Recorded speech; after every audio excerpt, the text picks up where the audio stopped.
ay naglaho na.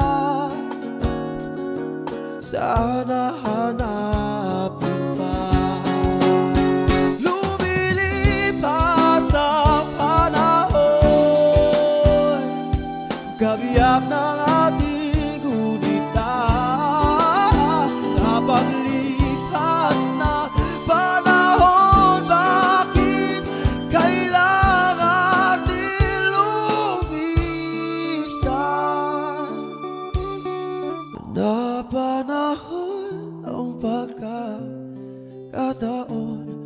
may babalik ba ang Happy Valentine's sa mga kinikilig. Nasa inyo na yan kung gusto nyong magpadilig.